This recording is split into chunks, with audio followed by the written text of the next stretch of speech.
सध्याच्या राजकारणामध्ये निष्ठा आणि विचारांना अर्थ राहिलेला नाही। गुंडगिरी आणि भ्रष्टाचार वाढीला लागला आहे। यामुळे राजकारणापासून दूर राहणाऱ्या तरुणांनी देशात लोकशाही टिकवण्यासाठी राजकारणात यावे असं आवाहन करतानाच सुशिक्षित तरुण राजकारणात आला तर देशाला निश्चितच समर्थ नेतृत्व मिळू शकेल असा विश्वास स्वाभिमानी शेतकरी संघटनेचे अध्यक्ष माजी खासदार राजू शेट्टी यांनी व्यक्त केला आहे। जाधवर ग्रुप ऑफ इन्स्टिट्यूटतर्फे आयोजित 7व्या युवा संसदेचं उद्घाटन नरे येथील संस्थेच्या सभागृहात झालं। यावेळी संस्थेचे अध्यक्ष प्राचार्य डॉक्टर सुधाकर जाधवर, उपाध्यक्ष व युवा संसदेचे अध्यक्ष ॲडव्होकेट शार्दूल जाधवर उपस्थित होते। खासदार संजय जाधव आणि ओमराजे निंबाळकर यांना यावेळी आदर्श खासदार पुरस्कार, माजी नगरसेवक साईनाथ बाबर यांना आदर्श नगरसेवक पुरस्कार, सरपंच दिलीप घोलप यांना आदर्श सरपंच पुरस्कार तर उद्योजक सनी निमन यांना आदर्श युवक पुरस्काराने यावेळी सन्मानित करण्यात आले। पुणेरी पगडी, शाल, मानपत्र व सन्मानचिन्ह असं पुरस्काराचं स्वरूप होतं। या संस्थेच्या उडान या वार्षिक अंकाचं प्रकाशन मान्यवरांच्या हस्ते यावेळी करण्यात आलं। राजू शेट्टी म्हणाले, तरुणांनी राजकारणात येण्यापूर्वी आपण राजकारणात कशासाठी येणार आहोत हे उद्दिष्ट निश्चित करावे। राजकारण म्हणजे केवळ पैसा, प्रसिद्धी, सत्ता मिळवण्याचे साधन नाही, तर ते समाजाची सेवा करण्याची एक संधी आहे हे लक्षात घेतलं पाहिजे। ओमराजे निंबाळकर म्हणाले, राजकारणामध्ये निष्ठा कायम ठेवली तर यश निश्चितच मिळते। राजकीय सोडापोटी माझ्या वडिलांचा खून झाल्यानंतर मी लोकांच्या प्रेमापोटी राजकारणामध्ये आलो आणि आज तळागाळातील लोकांपर्यंत माझं काम पोहोचल्यामुळे त्यांना मी त्यांच्या कुटुंबातील एक सदस्य वाटतो। संजय जाधव म्हणाले, भ्रष्टाचार, गुंडगिरी आणि निष्ठाहीन लोकांनी भरलेल्या आजच्या राजकारणामध्ये जर तरुणांना यावेसे वाटले तर त्यांनी कोणाकडे पाहावे असा प्रश्न आहे। परंतु राजकारण वाईट आहे असं समजून त्यापासून दूर राहू नका, तर ते वाईट राजकारण चांगले करण्यासाठी सकारात्मक विचारांचे सुशिक्षित तरुण समाजकारणामध्ये, राजकारणामध्ये आले पाहिजेत। साईनाथ बाबर म्हणाले, आजच्या तरुणांनी राजकारणात यावे असे आदर्श त्यांच्यासमोर नाहीत, परंतु राजकारण हे समाजव्यवस्था बदलण्यासाठीचे साधन आहे। ते जर आपल्या हातात असेल तर निश्चितच आपण समाजामध्ये सकारात्मक बदल घडवू शकतो। सनी निमन, दिलीप घोलप यांनीही यावेळी आपले विचार मांडले। शार्दूल जाधवर म्हणाले, राजाच्या पोटी राजा जन्माला येण्यापेक्षा लोकशाहीच्या माध्यमातून वाड्या वस्त्यांवरील आणि तांड्यावरील माणूस राजकारणात येऊन सकारात्मक बदल घडावा हा या युवा संसदेमागील उद्देश आहे। म्हणजे इतकं राजकारणाचा स्तर हा खालावलेला आहे, खालच्या स्तरावर गेलेला आहे। म्हणजे दोन्ही अर्थानं एक निष्ठेला काही अर्थ राहिलेला नाही, विचाराला काही अर्थ राहिलेला नाही। रात्रीतनं विचारधारा बदलतात हा झाला एक भाग, आणि दुसरा भाग म्हणजे प्रचंड असा भ्रष्टाचार।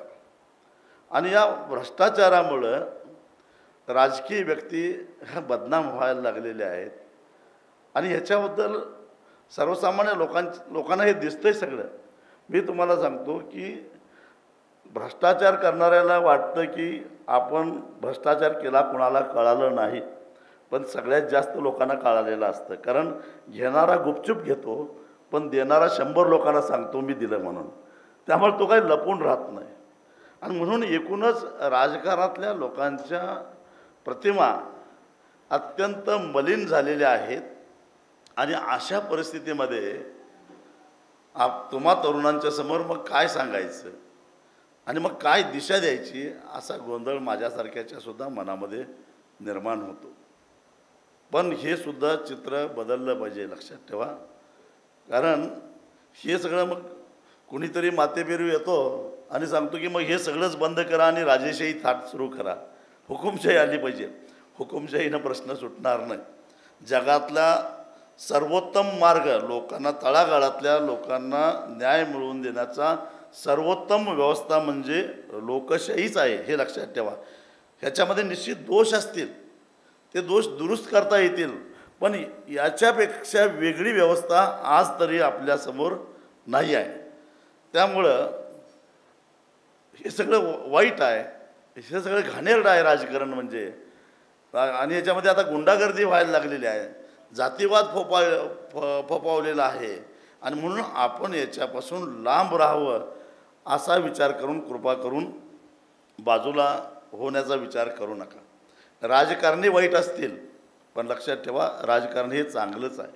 कारण राजकारणातूनच चांगले नेते घडतात, आणि ते नेते समाज घडवतात, देश घडवतात। त्यामुळं राजकारण वाईट नाही, तर राजकारणी वाईट आहेत, त्यांना खड्यासारखं बाजूला कसं काढायचं त्याचा निश्चितच तुमच्याकडे काही नियोजन असलं पाहिजे, प्लॅन असला पाहिजे आणि त्या दृष्टिकोनातून समाजाची मानसिकता कशी तयार होईल या संदर्भामध्ये तुम्हाला विचार करावा लागेल.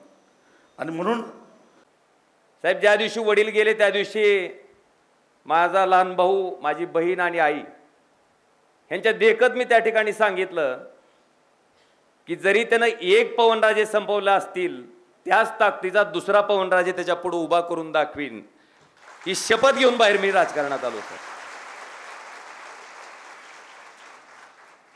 माणूस जिद्दीला पेटल्याच्या नंतर, परिस्थितीत पडल्याच्या नंतर ज्या पद्धतीनं घडतो, मला वाटतं त्याला घडवणारी दुसरी कुठली इन्स्टिट्यूट नसती, ट्युशन नसती, शिकवणी नसती. परिस्थिती माणसाला घडवत असते. तिथून माझ्या राजकीय कारकिर्दीला मी सुरुवात केली. पहिल्यांदा कारखान्याची निवडणूक लागली, तिथं त्याचा पराभव केला. जिल्हा परिषदची निवडणूक लागली, तिथं पराभव केला. परत 2009ला विधानसभेची निवडणूक लागली, तिथं पराभव केला. त्याच्यानंतर 2019ला लोकसभा लागली, तिथं पराभव केला.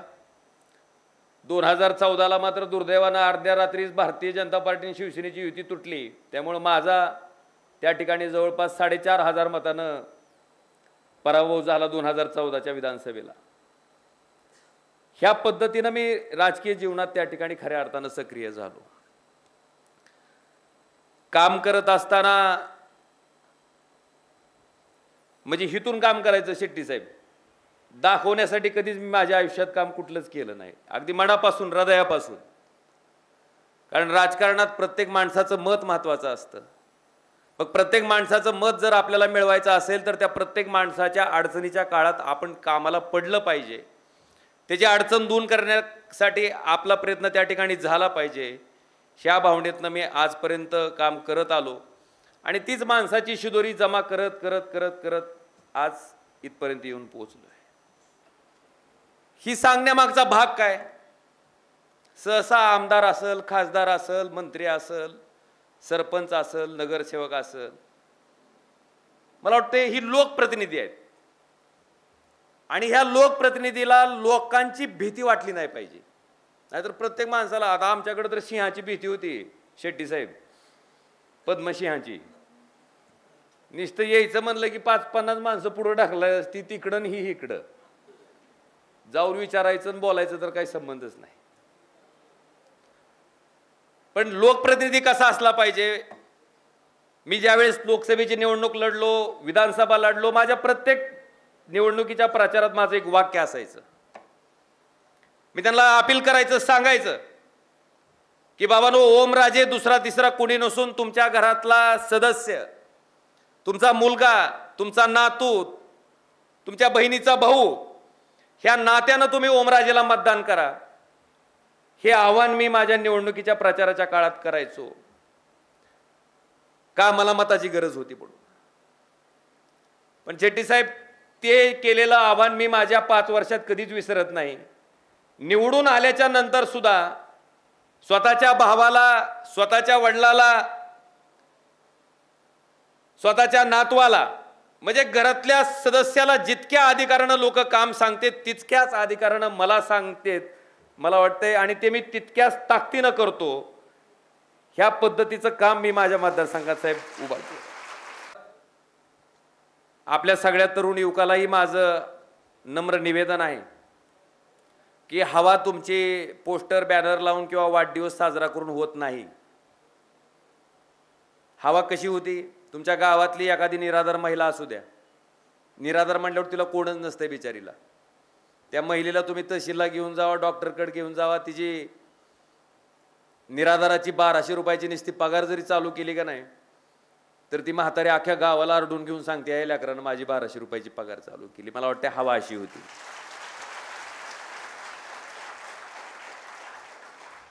मी जयंत्याला पट्ट्या देत नाही, लय माझ्यावर नाराज होती साहेब. जयंत्यात शिवाजी महाराजाचं जयंती पुढं डॉल्बी लावलेलं आणि गाणं कोणचं झागा.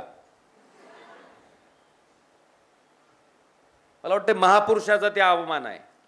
आता आमच्यातली तरुण पोरं थोडे नाराज होते, पण साहेब अशा जयंत्याला शिवाजी महाराजांच्या असू द्या, डॉक्टर बाबासाहेब आंबेडकरांच्या असू द्या, महात्मा बसवेश्वरांच्या असू द्या, महात्मा फुलेंच्या असू द्या, सगळ्या महापुरुषांच्या जयंत्या साजऱ्या करण्यासाठी जी वर्गणी लागणार आहे ती सगळी वर्गणी मी, आमदार आमचे सहकारी कैलास पाटील साहेब आहेत, आम्ही सगळी एकत्रित करतो. नीट परीक्षेचा निकाल लागल्याच्या नंतर त्याच्यातली काही लेकरं असे असतात की कुणाची आई धुणे भांडी करीत असते, कुणाचे वडील भेळच्या गाड्यावर काम करत असतात, त्यांना 1 लाख रुपये सुद्धा जी फीस भरायची असते ती नसतेच साहेब. अशा 25 विद्यार्थ्याला जवळपास 25 लाख रुपयाची मदत करून आम्ही डॉक्टर घडवायचं काम त्या ठिकाणी करतो. आणि काम करत असताना नुसतंच आपण बोलण्यात आणि कृतीत जर वेगळं असेल, आता मी जर फुटून तिकडं दुसऱ्या गटात गेलो असतो आणि इथं निष्ठेवर येऊन जर भाषण केलं असतं तर तुम्ही आणला असता, बघा बघा बघा ही जी निष्ठा.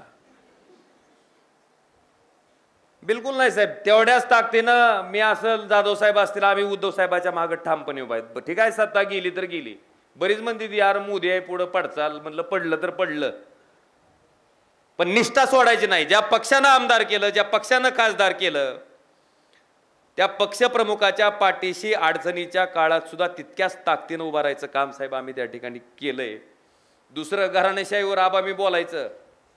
मी ज्या मतदारसंघातून आमदार होतो, जेव्हा मी लोकसभा लढवली, लोकसभेला निवडून गेलो, तिथं लगेच साहेब माझ्या घरातला भाऊ, माझ्या घरातली आई कोण उभा केलं नाही मी. आमच्याकडे एक सक्षम कार्यकर्ता कैलास पाटील नावाचे एक तरुण युवक, सरपंच असणारा युवक, जिल्हा परिषदेचा सदस्य असणारा युवक साहेब, त्यांना उद्धवजी ठाकरे साहेबांच्या माध्यमातून आम्ही त्या ठिकाणी आमदार केलं. आणि आज समाधानाची बाब अशी आहे की अनेक आमदार फुटले साहेब, पण ती माणूस खोकापेटीला बळी न पडता प्रामाणिकपणे त्या ठिकाणी उद्धवजी ठाकरे साहेबाच्या पाठीमागे उभा राहिला. सांगायचा मुद्दा आणि तात्पर्य इतकंच आहे की जे आपण बोलतोय तेच आपण आपल्या जीवनात केलं पाहिजे. आणि प्रामाणिक केलेलं काम कधीही आयुष्यात वाया जात नाही. कुठलंही यश गाठायचं असेल तर त्याला कष्टाशिवाय पर्याय नाही. आणि प्रामाणिक केलेलं काम, प्रामाणिकपणे केलेलं काम, लोकांची केलेली मदत ही संधी आहे. खासदार, आमदार ही जी पदं आहेत ती लोकांची मदत करण्यासाठी दिलेली परमेश्वरानं संधी आहे. आणि मला वाटतंय ती संधी म्हणून जर आपण प्रत्येकाचं काम करत गेलो तर त्याच्या माध्यमातून जमा होणारी आशीर्वादाची शिदोरी फक्त एक पिढ्याला नाही, आपल्या कित्येक पिढ्याला कामाला येते असा मानणारा, कर्मावर विश्वास ठेवणारा मी एक कार्यकर्ता आहे. आणि आज खरं तर जाधवर ग्रुप ऑफ इन्स्टिट्यूटचं, जाधवर साहेबांचं मी मनापासून ह्या ठिकाणी आभार व्यक्त करतो की त्यांनी आम्हाला आदर्श खासदार या पुरस्कारानं सन्मानित केलं.